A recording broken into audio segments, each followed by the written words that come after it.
Welcome to the Boss Responses podcast. Our special guest this week, Liz Heflin, brings 18 years of freelance writing and editing experience to the table.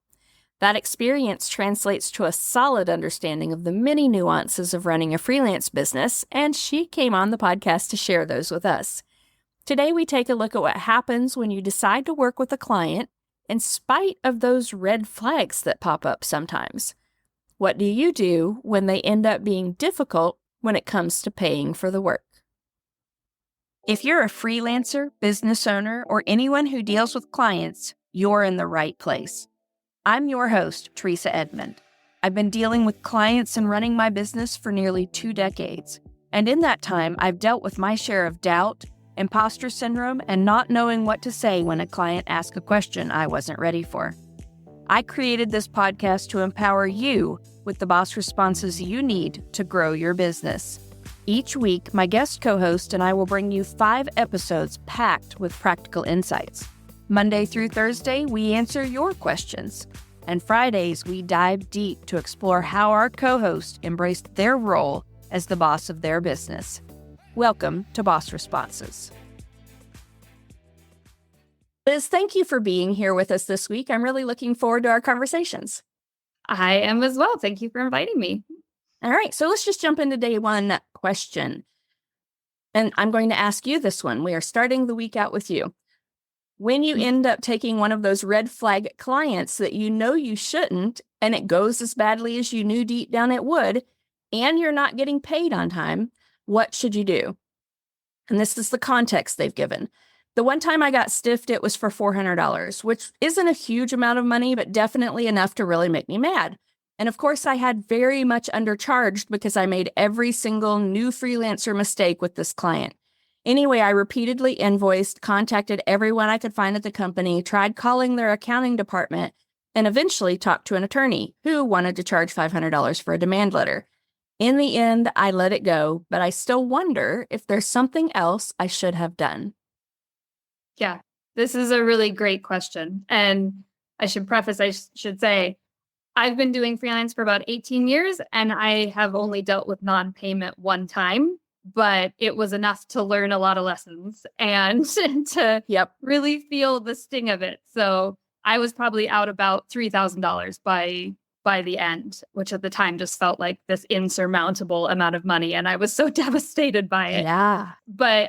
So there are definitely things you can do. It's important to say right out of the gates, there are no absolute, complete, 100% guarantees.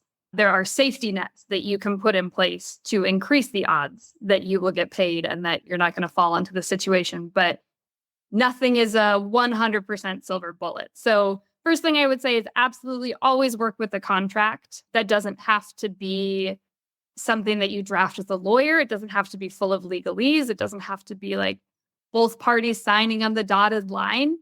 It can just be a written down description of the terms of the project, the pay rate, and both people saying, yes, I agree to this. If it's written down and you have those sort of 3 checkboxes, you have a contract. Yeah. So it doesn't have to be official, but always operate with some written down record of what everybody has agreed to. That's one leg to stand on. So I do always like to operate with a contract. That's one. Then once you've had your contract, you can add some clauses that will incentivize clients to not leave payment on the table or not pay you late. So you can have financial penalties for paying late. You can have a little clause in there that says, hey, I retain the rights to this work until payment has been made in full. You can include a locked or a watermarked document to the client that they're not able to just right click and copy and paste and get the text until payment has been made. And then you can give them a clear copy that they can actually use. If a client's really motivated, they could probably find ways around that. But these are just deterrents, right? So those are all kinds of things you can do in the world of contracts to protect yourself. But again, we've probably all been there, even with a contract. I know when I didn't get paid, I had a contract and it still happened. So there have to be other safety nets you put into place. So some of those are, for me in my business, deposits are big. I do not start work until some amount of payment has been made from the client, and depends on the scope and the size of the project. But I typically do 50% upfront, 50% upon completion. But if you're getting red flag vibes or you're not really sure about the client, if there's anything that's unsettling to you about the deal, it is 100% within your rights to ask for 100% upfront. That's not unusual. If they balk at it, you can have the conversation and decide whether that's a flag that they are going to be a non-paying client, or you can open up the conversation and start negotiating. But deposits are really big.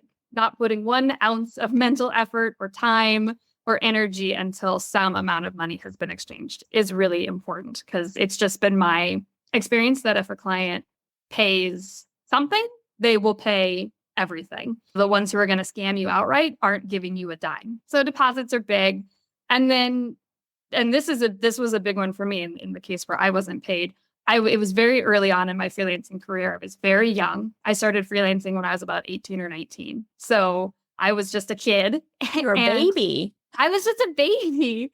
And talking about money, having those conversations, asserting myself with grown adults running their own businesses. I didn't think of myself as running a business, even though I was, but that's not how I thought about it yet. That was really uncomfortable for me. So a big part of this facing the non-payment issue is finding the confidence to get comfortable with the uncomfortable conversations and asserting your voice. And the second there's something that goes sideways, a payment is late or it's partial when it should be full, any of these things that kind of start happening that lead to non-payment, not being afraid to use your voice and to stand up and say, no. Work doesn't continue until we get up to date. And part of that is just, it's almost like aversion therapy. Just the more you do it, the more comfortable you get with it. It's not something you just snap your fingers. And maybe there's some people out there who just are bored, able to have those conversations, but that wasn't me. I know that wasn't me. I had to get comfortable with it. I had to get used to it. So that's a really big part of it. And then honestly, probably the biggest part of all is being really selective and careful about the clients that you work with. Yes. So that's really huge. And I have built a lot of my business on referrals. It's just the way that it shook out for me. And so everybody who I was working with, I won't say everybody, but a lot of the people I was working with were people who came to me vetted, trusted. Hey, here's somebody I know from my networking group, and he's a great guy and he wants a copywriter, right? So working with people who come to you trusted, you don't obviously have to do that for every single client. Some people are going to come to you as inboundly, strangers to you, but being really selective and careful about who you work with can really help, because a contract, whatever the terms, are only as good as the person that you enter into that agreement with. So that's really a big piece of it. And listening to your gut when you feel like something isn't right about that client, that's a huge piece of it. Learning to trust that intuition and saying, something's not right about this, that probably means something's not right about this. So picking, obviously in this landscape, it's hard to say be picky about your clients because everyone feels like everyone's taking what they can get in this particular landscape, but it can really make the work more enjoyable, make sure those payments are made on time, all of that good stuff. And then just not bending on those boundaries and rules, even if it's a client that you know and trust. The person who didn't pay me had paid on time, every time, in full for years. And then that stopped. And I bent my own rules because I knew them and trusted them and on and on. And at the end of the day, you're running a business. And if the payments stop coming in, you have to stop that bleeding as soon as you can. Yeah. And if I had put my foot down, I probably would have walked away with a couple $100 in missed invoices, but I didn't. And I was stuck with several $1,000s that ended up never getting paid. So that's big part of it. For me, that was a mindset shift. I know this client, I trust this client, we've worked together for a long time. And that's one of the biggest things for me. I agree with everything you said, and I have just a few things that I'll add to a couple of them. But with that, when you're working with an existing client and they stop paying, one of the ways I gained that confidence to have that conversation was making it not about me. Mm. It's not Yes. about me. It's about my business. Mm-hmm. You're not paying my business, and I don't get paid by my business if you don't pay my business. So ultimately it's about me, but right now this is about my business. And I really do use that neutral terminology, and that seems to set clients back a little bit. They're like, I thought she was going to take this personally, but no, she's not. This is a business thing. And for some reason that I don't know why that works to get payment a little bit more, but it does. Another thing I found, and this is really only applicable to the female part of the audience, but it is a thing. Women have a harder time getting paid than men. Mm-hmm. And I don't, it's a disrespect thing. I don't know what the issue is. Whatever the issue is, it happens. And it's not always just from male clients. And I found a really sneaky workaround very early on that has worked 100% of the time. I have a fake male colleague. He is set up, and I change his name periodically, and I still use him sometimes. He's set up on my work email. Sometimes his name's Mike, sometimes it's Zach, sometimes it's always like a power name. And all it ever takes is him sending one email saying, Treasa's passed this invoice over to me to collect payment. And here are the terms. This is what you agreed to. The payment is now this many days past due. The dude gets the payment, and it's the most bizarre thing. And I only pull him out in absolute emergencies, but it happens. Interesting. It works. I think there's a part of that too, that sometimes the threat of a third party is, and I don't know if it's a male female thing, but I know part of this is, okay, I'm trying to chase down this payment. If I use a lawyer and make this a legal issue, I'm out more than I'm gaining. So you can feel really powerless in that way. But sometimes just the threat of legal action is enough to light a fire under people, even if you have no intention of pursuing it, because obviously you're not going to spend $4,000 to hunt down $400. That doesn't make sense. But just saying we will need to escalate this to legal terms, then that can push the final lever. Yeah. And you mentioned the clause about maintaining the rights to the work and doing the watermark. I use an invoicing software called Hello Bonsai, and I love it. One of the major benefits of that, though, is for that final invoice, because I'm like you. I always ask for at least 50% up front, and then they have that final invoice usually.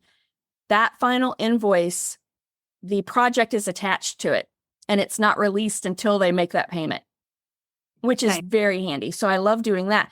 But I also, at one point, probably about 10 years into running my business, I had the opportunity to buy a templatized cease and desist notice.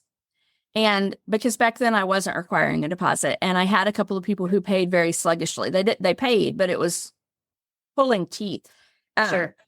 And I had that read through by a lawyer. So it's a lot cheaper to have a lawyer read through something than it is to have them write it. And I had them make sure everything was right for my state and for the laws and all of that stuff. And I'll just flat out send that. I've tried to get the invoice 3 times. I see that you're using the work already. This is an official cease and desist notice. I maintain ownership of that, and I will be contacting. This is the kicker, though.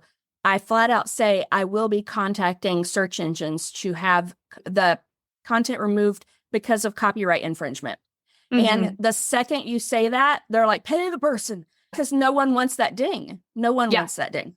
Yeah. So I've found, and I hate dealing with that issue ever. It is totally a mindset issue. It's not pleasant, right? Yeah. It's not, but it's part of running your business, and you have to do it with confidence. Even if you fake that confidence for 5 minutes, you have to do it and find what works for you. Absolutely fine. But the being selective about clients is when all of that changed for me. Yeah. And I found out that the more I charge, the less I have issues with clients who 100% was paying. Such a good point. That is such a good point. The nickel and dimers are the ones that you are chasing down invoices. Oh, I'm not going to say 100% of the time. Nothing's 100% of the time, but the vast majority of the time, that's exactly right. The ones who are paying a fair to great rate, they're the ones who pay the day you send the invoice. Or before. Or before. I have the real angel clients out there who are paying before. I had a client for ghostwriting, which is a hefty fee. And I always charge 50% at that. And then it's 25% milestones. So 25% halfway through the book, 25% upon completion. And I had a client come to me and it was, like I said, a very hefty fee. And I'm like, here's the payment terms. It's 50% up front. And then these, and he's like, I don't want to deal with this. Can I just send you the whole thing? And I'm like, okay. Like, I suppose that would be okay. Sure. Whatever I can make an exception. And that was after I raised my rates because I wasn't sure if I even wanted to do ghostwriting anymore. So it works. You find your way. And it's never just about payment. It's never just about payment. There are always other factors at play. And if you get all of those factors figured out in your business, then payment's just going to be a lot more smooth. So that's a killer day one, Liz. Lot to talk about in non-payment. Yes. I think that probably every freelancer has had to deal with. So it's an important topic. Well, thank you for all of that wonderful, wonderful advice for our listener. And come back tomorrow, everyone, for day 2 with Liz. And we're going to talk a little bit about niching down and whether or not it's necessary.